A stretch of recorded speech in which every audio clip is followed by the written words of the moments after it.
go.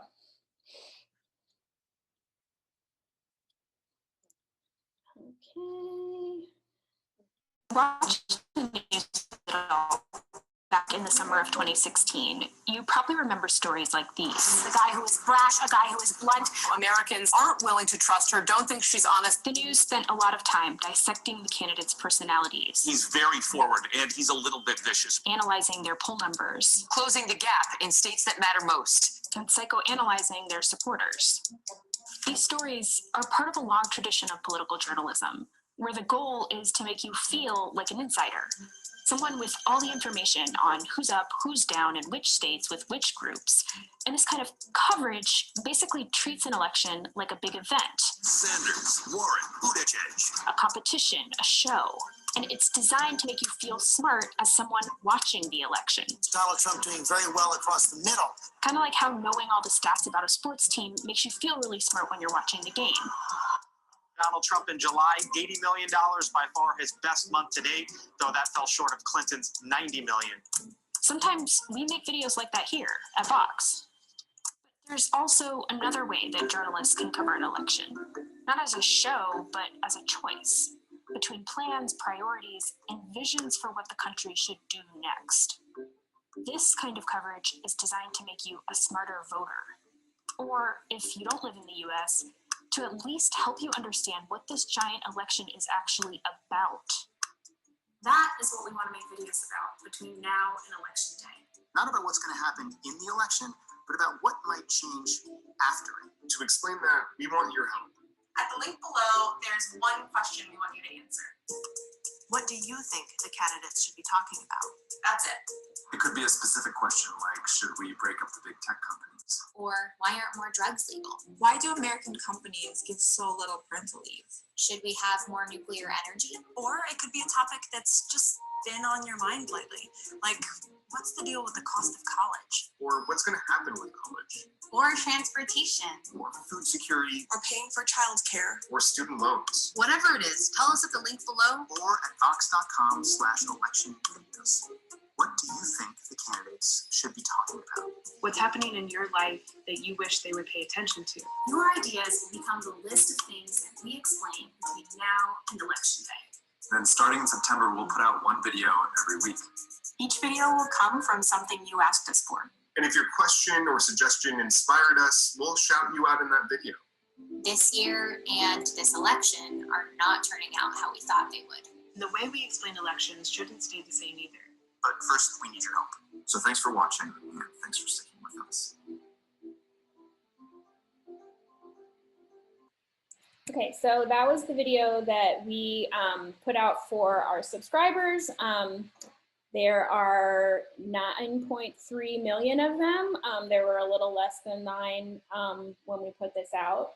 And over the course of the 6 weeks between when we put that, or maybe it was a little more than 6 weeks, maybe 8, 10 weeks, I don't know, what is time? Between when we put that out and like the last election video we made before voting, we had over 20,000 responses. And so that was a huge success for us. And we actually did meet our goal of publishing one video a week, sort of by the skin of our teeth in some cases. But I can kind of go through some of the topics that we chose, and then I'll show you sort of like the end of one video where we kind of like shout out the person who gave us the idea. So a couple of these are sort of more, they don't really fit in the like ask what do you think the candidates should be talking about bucket, because we also got a lot of people not necessarily answering the prompt, but like with really good questions, like how does the Electoral College work? Or like as we got closer to election day, like what is the deal with mail-in ballots? And so we sort of created like a kind of separate bucket for like answering those questions, in addition to the questions that people actually put forward like to the candidates. So we got a ton, I would say, because our audience is younger and international, climate change was far and away the most important topic, and the topic that we had the most questions and prompts about. So we tried to tackle it from a few different angles. There were a lot of like questions about public transportation in the US and why it's so bad. So we literally just answered that with a video.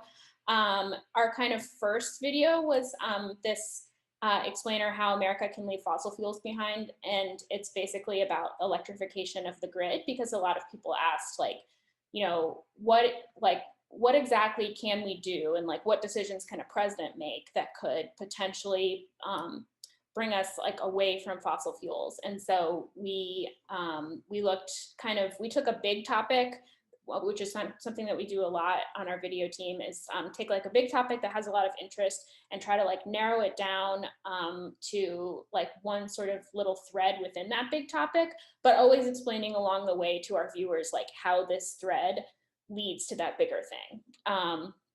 We had a lot of questions, obviously, from our international audience around the idea of alliances and America's place in the world, and whether US promises and diplomacy can be trusted. So we did that. We had a lot of questions about kind of social justice around racial equity, and in particular, questions about sort of like early interventions and things like the school to prison pipeline. I did this one, I took kind of a deep dive on what the president can actually do with regards to how the Department of Education like deals with school discipline and punishment. And then sort of similarly in that vein, we did a video on the role that the federal government and the executive branch can play in policing, even though it's a local issue, what the president and the executive branch could potentially do about the eviction crisis and rent, LGBTQ rights in the Supreme Court, and abortion policy. So we basically kind of, we all as producers have the topic areas that we're most comfortable with and well-versed in. So we basically all spent a day or two just kind of like weeding through the Google Sheet response spreadsheet, finding stuff that we thought was interesting. And then we all kind of came together in a big meeting, and each of the producers had a list of like 10 potential topics, and we sort of all worked together to kind of narrow them down. I want to show you really quick sort of what the last in September of 2020. It was August 11th. The videos look like, where we sort of tried to bring it back to the whole idea of like, this is a crowdsourced thing. And what's interesting is like on YouTube, you can sort of see how long people stay with a video. And like most people don't watch the credits, which is fine. But for this video, for this series where we were kind of shouting out at the end, we did see an uptick in people like actually watching all the way through.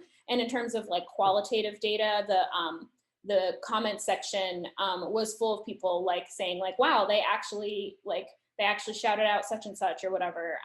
You know, so I think it like helped us really like get more of a sense of who our audience was in terms of like they're real people. Like I know that sounds kind of strange, but when you're working on the internet and especially on YouTube, it can be really easy to sort of like anonymize your entire audience. And this really like made me, you know, as a producer and as a journalist feel a connection with our viewers as like individuals.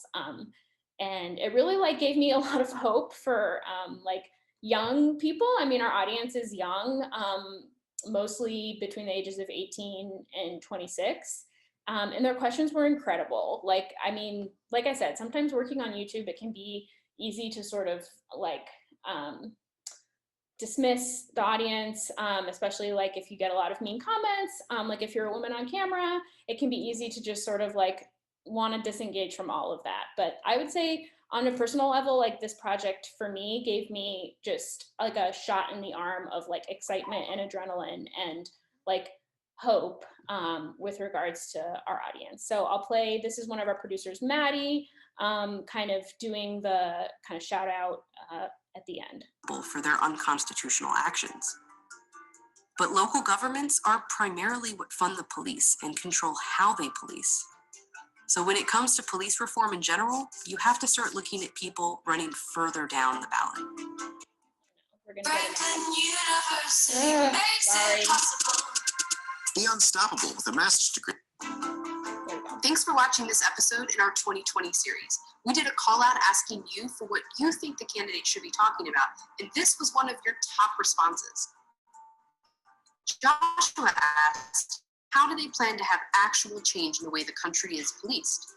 Maria Anna asked, what is going to happen with qualified immunity? And Matthew said, I believe both of the candidates need to more heavily address police reform. It is the most polarizing issue in our country, no matter which side of the aisle you are on. But remember, if you're a US voter, the president isn't the only person on your ballot. Your local elections can have a huge impact on your daily life, so don't skip those. We're still working on more episodes, and we'd still like to know what you think the candidates should be talking about. Tell us at vox.com/election videos. Right. So that's it. Yay! Thank you.